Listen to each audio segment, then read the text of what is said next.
So, good afternoon. Today we are here again for the class of Bachelor of Business Administration, fourth semester students for the subject Human Resource Management. Today, that is Tuesday, April 27, 2021, and the class timing is from 1 p.m. to 2 p.m. Yesterday, we have started with the topic placement, and today we will be doing induction, and the topic that we will be doing today is steps involved in induction program, right? So let's start.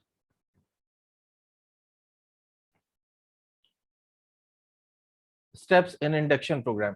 Induction programme हम लोगों ने जो देखा था, तो induction programme में क्या क्या स्टेप्स इन्वॉल्व होती हैं उसकी बात कर लेते हैं, उसको डिटेल में डिस्कस कर लेते हैं। तो सबसे पहला स्टेप जो इंडक्शन प्रोग्राम में होता है, एक एक करके सारे स्टेप्स को हम डिस्कस करते हैं, ठीक है।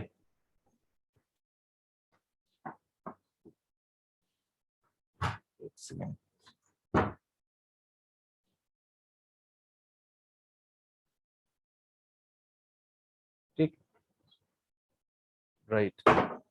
तो सबसे पहला स्टेप होता है इंडक्शन प्रोग्राम में वेलकम टू दी ऑर्गेनाइजेशन, ठीक है। जो नए एंट्रेंट्स आए हैं, जो न्यू कॉमर्स आए हैं, जो ऑर्गेनाइजेशन में हमारे नए लोग ज्वाइन कर रहे हैं, सबसे पहला हम उनको एक औपचारिक वेलकम देते हैं, एक फॉर्मल वेलकम देते हैं। ये वेलकम देना इसलिए भी जरूरी है, कोई भी नया आदमी आपके यहाँ आता है तो उसका स्वागत करने की परंपरा दुनिया के हर देश में रही है, और ये एक कर्टसी का पार्ट भी है कि कोई नया एम्प्लॉय अगर आपके यहाँ ज्वाइन करता है, आपकी ऑर्गेनाइजेशन में आता है, तो आप उसका स्वागत करिए ताकि वो थोड़ा सा एक अपनापन फील करे और उसको लगे कि हाँ, ऑर्गेनाइजेशन में एक अच्छा कल्चर है, और उसको थोड़ा सा ऐसा न लगे कि वो ऐसी जगह आ गया है जहाँ लोग उससे बात नहीं करना चाह रहे, या लोग उसके आने से खुश नहीं है, या इस तरह की कोई बात है। तो जब भी कोई नया व्यक्ति आता है आपके साथ में, आपके पास, आपके साथ काम करने, तो पहला फॉर्मेलिटी यही होती है कि आप उसको एक फॉर्मल वेलकम करें। तो सबसे पहली चीज इंडक्शन प्रोग्राम में भी यही होती है कि you welcome the employees to the organisation. आप उनको ये फील कराते हैं कि जैसे एग्जिस्टिंग एम्प्लॉयज ऑर्गेनाइजेशन का एक अभिन्न हिस्सा है, एक इम्पॉर्टेंट पार्ट है, अपनी रिस्पॉन्सिबिलिटीज परफॉर्म कर रहे हैं, जिनके बेसिस पे ऑर्गेनाइजेशन प्रोग्रेस कर रही है। उसी तरह से भी आप ऑर्गेनाइजेशन का एक इनसेपरेबल पार्ट बन गए हैं इस ऑर्गेनाइजेशन के एम्प्लॉय होके, और जैसे बाकी सारे ऑर्गेनाइजेशन के बाकी सारे एम्प्लॉयज मिलजुल के काम कर रहे हैं और ऑर्गेनाइजेशन को ऊंचाइयों तक ले जा रहे हैं, उसी प्रकार आपका साथ अपेक्षित है कि आप हम लोगों के साथ मिलजुल के काम करें और ऑर्गेनाइजेशन के नए सफलता के आयाम सेट कर सके, ठीक है। वेलकम करने से आप अपनी एक गुडविल बिल्ड करते हैं, नए जो एम्प्लॉयज आ रहे हैं उनके उनमें आप अपनी एक गुडविल क्रिएट करते हैं, और एम्प्लॉय भी थोड़ा इजी फील करता है कि हाँ, अच्छी जगह है, यहाँ मैं आराम के साथ काम कर सकूंगा, और आपका पहला इंप्रेशन एक बहुत अच्छे इंप्रेशन के तौर से न्यू कॉमर के माइंड में क्रिएट होता है, ठीक है। तो जब एक अच्छा इंप्रेशन क्रिएट होगा तो सामने वाला भी आपके साथ खुलेगा, घुलेगा, मिलेगा, ठीक है। तो इससे कोऑपरेशन और कोऑर्डिनेशन में जो है और बढ़ोतरी होगी, ठीक है। अब दूसरा स्टेप है explain about the company and show all the facilities, ठीक है। इंडक्शन प्रोग्राम का मेन उद्देश्यों में से एक उद्देश्य यही है कि आप कंपनी के बारे में लोगों को बताएं। हर कंपनी की अपनी पास्ट हिस्ट्री होती है, पास्ट स्टोरीज होती हैं, सक्सेस स्टोरीज होती हैं, ठीक है। और प्लस हर कंपनी के बारे में अलग अलग कहानियां होती हैं, हर कंपनी के बारे में अलग अलग बड़े बड़े जो है, जिसको कह लीजिए ऑफिसर्स गुजरे होते हैं या काफी ऑफिसर्स रहे होते हैं, जिनकी मिसालें दी जाती हैं, जो एग्जिस्टेंस में काम भी कर रहे हैं या रिटायर होके चले गए हैं, ठीक है। तो हर कंपनी की अपनी अपनी अलग स्टोरी होती है, कैसे कंपनी बनी, प्रमोटर्स ने कैसे कंपनी खड़ी की, क्या उनका विजन मिशन गोल था, क्या उनके प्रिंसिपल्स थे, किस तरह से प्रिंसिपल बाउंड उन्होंने कंपनी शुरू की, कैसे कंपनी छोटी से बड़ी हुई, कंपनी की किस तरह से प्रैक्टिसेस ऐसी बनी कि उन्होंने एम्प्लॉयज को जोड़े रखा, कंपनी किस तरह से अपने एम्प्लॉयज का ख्याल रखती है, कंपनी किस तरह से अपने एम्प्लॉयज को ग्रोथ एंड एडवांसमेंट की अपॉर्चुनिटीज देती है, किस तरह कंपनी की ग्रोथ के साथ एम्प्लॉयज की ग्रोथ भी होती होती है, किस तरह से कंपनी अपने बिजनेस पे फोकस रखती है, किस तरह से कंपनी अपने स्ट्रैटेजीज बनाती है, किस तरह से कंपनी काम अपना इस तरीके से करती है कि वो उसने मार्केट में अपनी एक अच्छी पोजीशन बना के रखी है, किस तरह से कंपनी कस्टमर का कॉन्फिडेंस जीत रही है, किस तरह से कंपनी अपने फंक्शंस इस प्रकार से कर रही है कि उसकी फाइनेंशियल वायबिलिटी बनी हुई है, कंपनी में क्या क्या फैसिलिटीज अवेलेबल है एम्प्लॉय के रिक्रिएशन के लिए, एम्प्लॉय को क्या क्या फैसिलिटीज कंपनी के द्वारा मिल सकती हैं। जैसे कई कंपनीज पिक डोर स्टेप से पिक एंड ड्रॉप की फैसिलिटी देती है, ठीक है। कंपनी की और कंपनी के में कई बार डिस्पेंसरीज और छोटे मतलब दो चार डॉक्टर्स भी बैठते हैं कि आप अपनी छोटी मोटी बीमारियां उनको दिखा के उनसे इलाज करा सकते हैं। कई कंपनियों में फ्री दवाइयां भी दी जाती हैं, कंपनियों में कैंटीन्स की फैसिलिटी होती है। कई कंपनीज कोऑपरेटिव स्टोर्स भी खोल के रखती हैं जिनसे एम्प्लॉयज अपने घर का ग्रोसरी आइटम, घर का ग्रोसरी का सामान खरीद सकते हैं, ठीक है। और बहुत सी कंपनीज हैं और बहुत सी फैसिलिटीज हैं जो कंपनीज प्रोवाइड करती हैं। कई कंपनीज अपने एम्प्लॉयज को short and long term loans भी प्रोवाइड करती है with minimum rate of interest पे, ठीक है।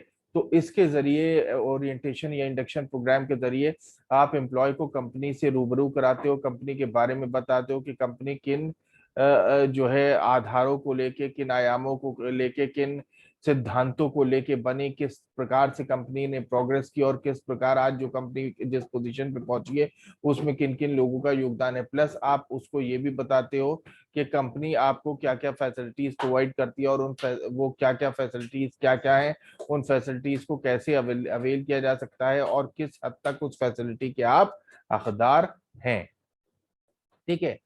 Next, show the location where the new recruit work, ठीक है। जो नया आदमी आया उसको तो पता नहीं है कि कंपनी में किस जगह उसको काम करना है, उसको उसकी वर्क प्लेस ले जाके आपको दिखाना है कि साहब यहाँ आपको काम करना है, या आपकी वर्क प्लेस है, या आपकी कुर्सी है, या आपकी मेज है, या आपकी अलमारी है, ठीक है, या आपकी जॉब रेस्पॉन्सिबिलिटीज है, या आपका इंटरकॉम है, या आपकी स्टेशनरी है, ठीक है। सारी चीजें जिनकी उसको काम करने में जरूरत पड़ेगी, या आपके टूल्स एंड इक्विपमेंट्स हैं, या आपकी कंप्यूटर है, या आपका मोबाइल फोन है, हर वो चीज और वो जॉब जॉब की लोकेशन जहां आपका जॉब लोकेटेड है, जहां रह के आपको अपनी जॉब को अंजाम देना है, वो सारी चीजें आप अपने एम्प्लॉय को दिखाते हो, ठीक है। जब एम्प्लॉय को जब तक ये पता नहीं होगा कि उसकी जॉब की लोकेशन कहाँ है, कहाँ जाके उसको अपनी रेस्पॉन्सिबिलिटीज को डिस्चार्ज करना है, तो वो अपनी रेस्पॉन्सिबिलिटीज कैसे डिस्चार्ज कर पाएगा। कंफ्यूजन हो सकता है वो दूसरी वर्क लोकेशन पे पहुंच जाए, गलत वर्क लोकेशन पे पहुंच जाए, गलत वर्क रिज्यूम कर ले। तो इस वजह से आप एम्प्लॉय को खुद ले जाके उसकी वर्क लोकेशन दिखाओ, या उसका जो सुपरवाइजर है वो ले जाके उसको उसकी जॉब लोकेशन दिखाए, ताकि एम्प्लॉय को ये पता हो कि मेरी जॉब लोकेशन ये है और मुझे यहाँ पे काम करना है और मुझे ये काम करना है।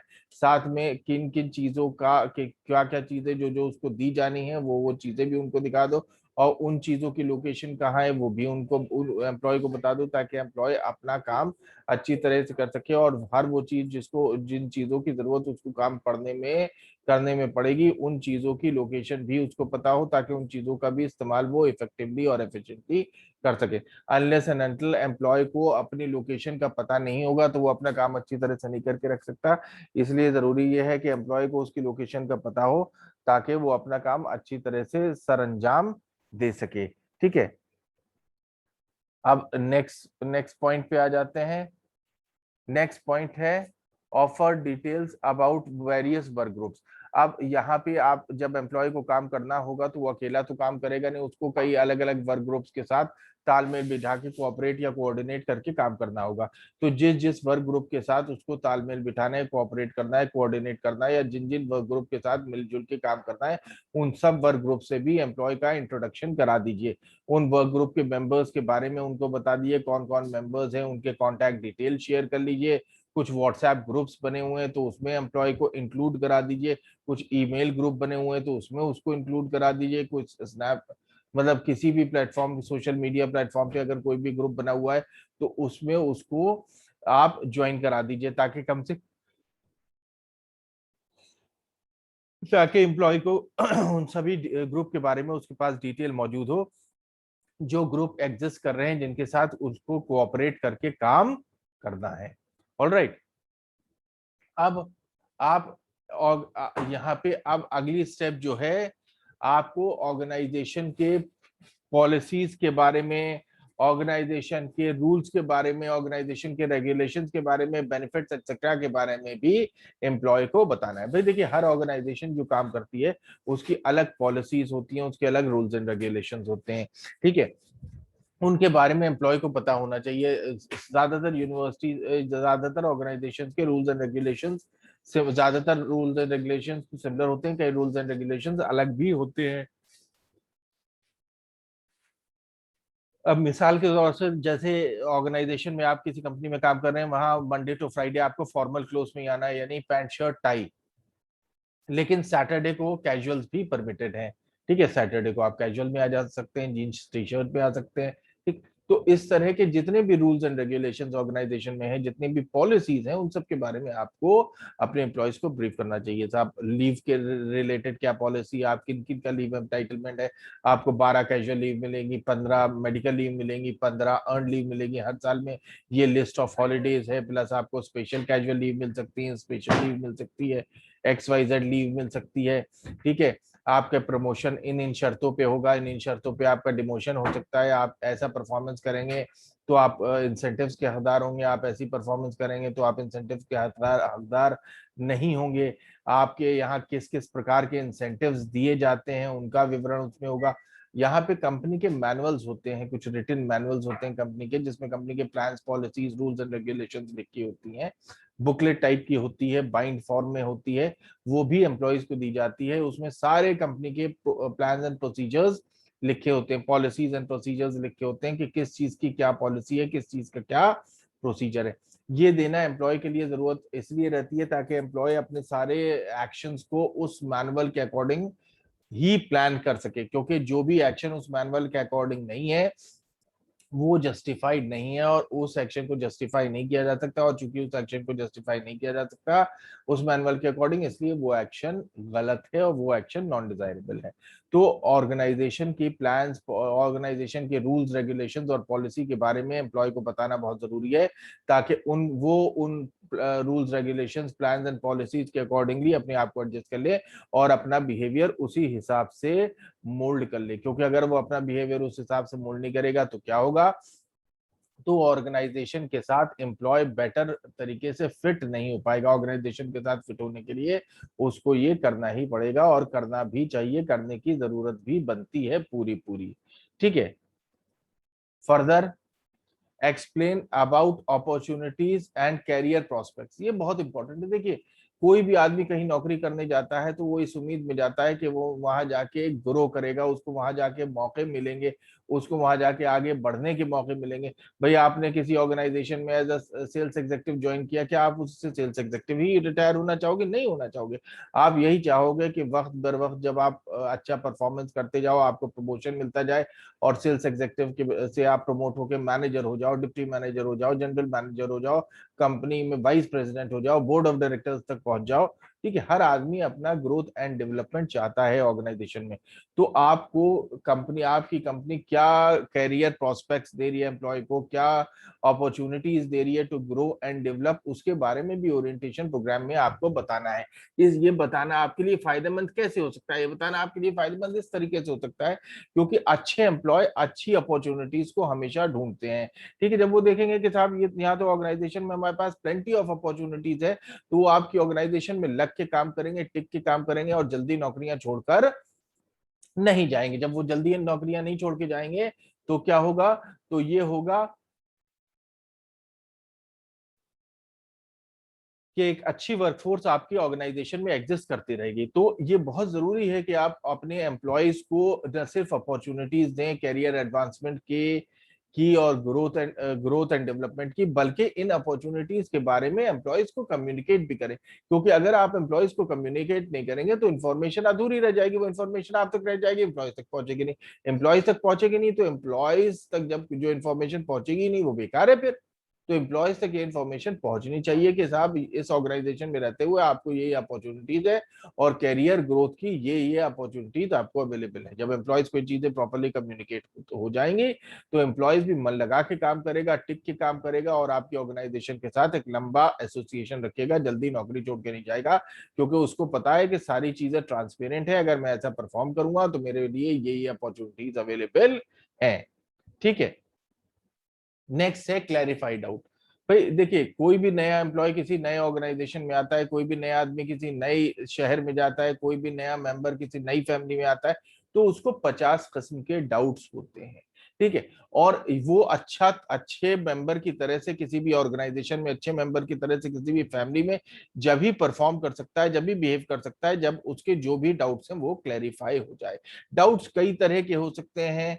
ठीक है। जिस तरह की भी डाउट हो, आपको पहले तो एक ऐसा एनवायरनमेंट क्रिएट करना है कि जिसमें ट्रस्ट बिल्ड हो जाए एम्प्लॉयज में आपस में और सुपीरियर सबॉर्डिनेट्स में। जब ट्रस्ट बिल्डअप हो जाएगा तो सुपीरियर भी खुल के बात कर पाएगा सबॉर्डिनेट से, सबॉर्डिनेट भी खुल के बात कर पाएंगे सुपीरियर से। और डाउट्स क्लियर करने के लिए ये ट्रस्ट बहुत ज्यादा जरूरी है, क्योंकि लोग अपने डाउट एक्सप्रेस नहीं करते अनलेस एंड अनटिल वो एक दूसरे पे ट्रस्ट करते हो। आप अपने भी डाउट्स वहीं एक्सप्रेस करते हैं जहां आपको ये ट्रस्ट है कि मेरे डाउट्स का पे मेरा मजाक नहीं बनाया जाएगा और मेरे डाउट्स का मुझे जवाब मिल जाएगा। जब ये दोनों चीजों का आपको ट्रस्ट होता है तभी आप इस चीज को इस्तेमाल करते हैं। तो होता क्या है, आप जब एक म्यूचुअल ट्रस्ट एंड कॉन्फिडेंस का एटमॉस्फेयर क्रिएट कर देते हैं तो जो एम्प्लॉयज हैं वो अपने डाउट्स भी आपके साथ शेयर करते हैं। जब वो अपने डाउट्स आपके साथ शेयर करते हैं तो आपके डाउट्स जो है वो आप उनके डाउट्स क्लियर करते हैं। जब आप उनके डाउट्स क्लियर करते हैं तो और बेटर कंडीशन में होते हैं अपना जॉब परफॉर्म करने के लिए। ठीक है। तो जब वो बेटर कंडीशन में होंगे अपना जॉब परफॉर्म करने के लिए तो आपके लिए वो बहुत अच्छा होगा, क्योंकि आपके एम्प्लॉय अच्छी तरीके से अपना job effectively and efficiently perform करेंगे तो जाहिर सी बात है उनकी प्रोडक्टिविटी बढ़ेगी, और उनकी प्रोडक्टिविटी बढ़ेगी तो वो आसानी के साथ ऑर्गेनाइजेशन के गोल्स एंड ऑब्जेक्टिव्स को अचीव कर पाएंगे। ठीक है। Next, assign the new recruit to the supervisor. भाई देखिए, कोई भी आदमी आएगा ऑर्गेनाइजेशन में वर्क करने के लिए, उसका कोई ना कोई सुपरवाइजर होगा। ठीक है। लेकिन उसको तो नहीं पता है जो नया आदमी आ रहा है कि मेरा सुपरवाइजर कौन है। तो आप जो जिस सुपरवाइजर के अंडर आपने उसको पोस्ट किया, उस सुपरवाइजर से उसकी मुलाकात करवाइए, उसकी बातचीत करवाइए, ताकि सुपरवाइजर को पता हो कि उसके अंडर में कौन सबॉर्डिनेट है और सबॉर्डिनेट को पता हो मेरा कौन सुपरवाइजर। सुपरवाइजर का रोल बहुत बड़ा होता है किसी भी अपने सबॉर्डिनेट के लिए, क्योंकि सुपरवाइजर एक न्यू कमर के लिए मेंटोर का काम करता है। ऑर्गेनाइजेशन के वैल्यूज, ऑर्गेनाइजेशन का कल्चर, ऑर्गेनाइजेशन का क्लाइमेट वो कम्युनिकेट पूरे सबसे ज्यादा जो कम्युनिकेट करता है सबॉर्डिनेट्स में या न्यू कमर में, वो उसका सुपरवाइजर करता है, क्योंकि वो सुपरवाइजर उसका इमीडिएट बॉस होता है। कंपनी के बारे में, जॉब के बारे में, रिस्पॉन्सिबिलिटीज के बारे में, अथॉरिटी के बारे में, डाउट के बारे में जो भी इंफॉर्मेशन होती है, फर्स्ट हैंड इंफॉर्मेशन सबॉर्डिनेट को अपने सुपीरियर से ही मिलती है। तो सुपीरियर का रोल एक न सिर्फ सुपीरियर का है बल्कि एक बहुत बड़ा रोल है, एक मेंटोर का रोल है। और सुपरवाइजर वो पर्सन है जो एक्चुअली आपको ऑर्गेनाइजेशन से रूबरू कराता है, एक्चुअली आपका ऑर्गेनाइजेशन से इंट्रोडक्शन कराता है, ऑर्गेनाइजेशन के प्लान्स, पॉलिसीज, सिस्टम्स, इन सारी चीजों से सुपरवाइजर आपको पूरी तरह से इंट्रोड्यूस कराता है। प्लस आपको कोई भी प्रॉब्लम हो तो इमीडिएटली आप अपने सुपरवाइजर को कांटेक्ट करिए, क्योंकि आपका जो इमीडिएट प्रॉब्लम सॉल्वर है वो आपका सुपरवाइजर है। ठीक है। तो जब आपकी सुपरवाइजर, आपको पता होगा आपका सुपरवाइजर कौन है, आप उसको अच्छी तरह से जानते होंगे, वो आपको अच्छी तरह से जानता होगा, और आप एक अच्छी तरह से तब तालमेल बिठा पाएंगे, और अच्छी तरह से तालमेल बिठा पाएंगे तो अपना काम आप अच्छी तरह से कर पाएंगे। और जब आप अपना काम अच्छी तरह से कर पाएंगे तो ऑर्गेनाइजेशन अपने ऑब्जेक्टिव्स को डेफिनेटली जल्दी से जल्दी अचीव कर पाएगा। ठीक है। अब नेक्स्ट स्टेप पे आ जाते हैं। ठीक है। अब देखते हैं, इंडक्शन इंक्लूड करता है सोशलाइजेशन ऑल्सो। सोशलाइजेशन एक ऐसा प्रोसेस है जिससे न्यू रिक्रूट को अंडरस्टैंड कराया जाता है और एक्सेप्ट कराई जाती है values of the values and beliefs held by others in the organisation.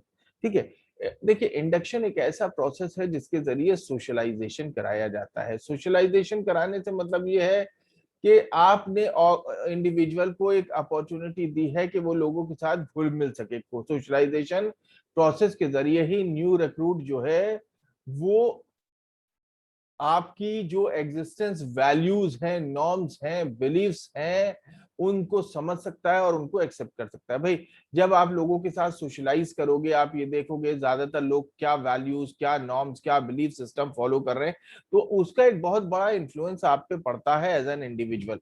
ठीक है। आप वही वैल्यू सिस्टम धीरे धीरे आपके अंदर डेवलप होने लगेगा, उन्हीं नॉर्म्स को आप ओबे करने लगोगे, वही बिलीफ सिस्टम आपके अंदर बनने लगेगा। क्यों? क्योंकि वो मास लेवल पे लोग वो बिलीफ्स, वो वैल्यूज, वो नॉर्म्स शेयर कर रहे हैं, और उस ऑर्गेनाइजेशन में अगर आपको रहना है तो उन वैल्यूज को, उन नॉर्म्स को, उन बिलीफ्स को आपको एक्सेप्ट करना पड़ेगा, उनको आपको शेयर करना पड़ेगा।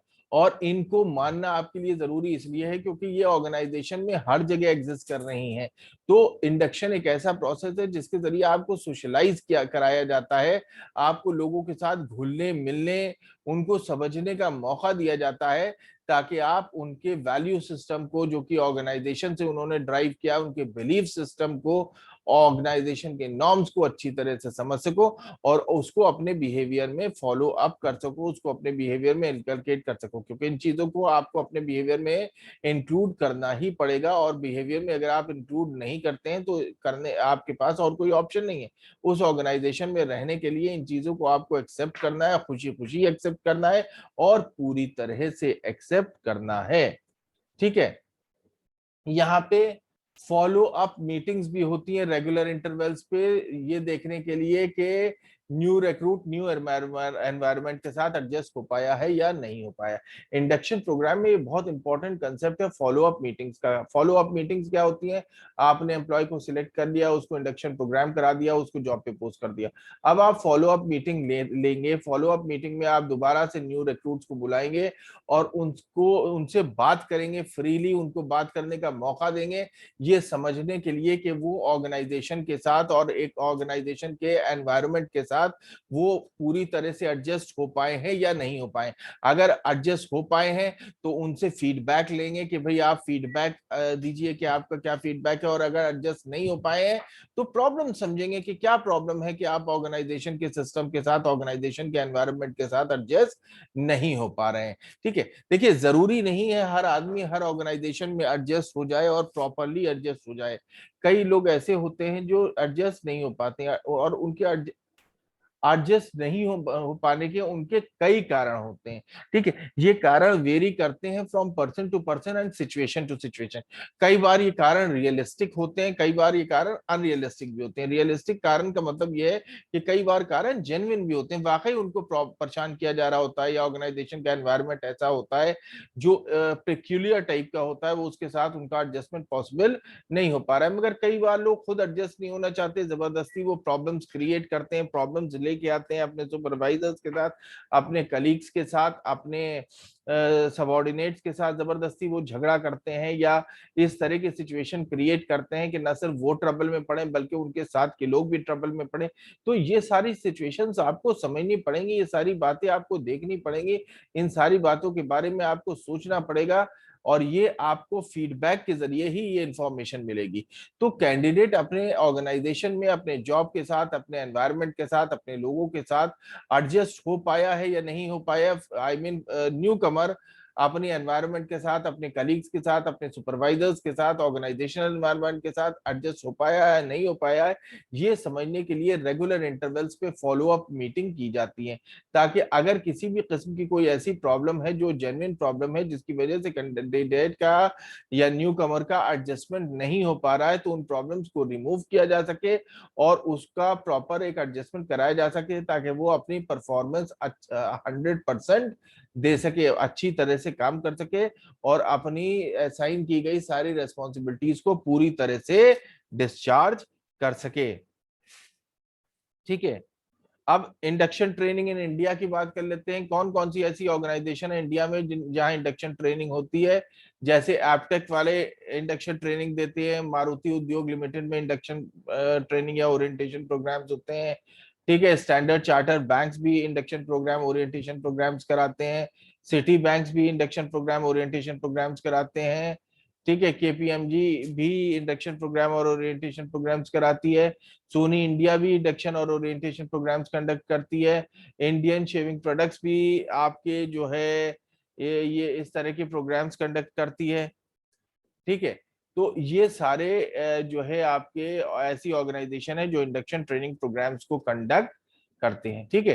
तो अब ये हो गई सारा आपका steps involve in the induction programme. इसमें कोई क्वेश्चन हो तो प्लीज मुझे बताइए।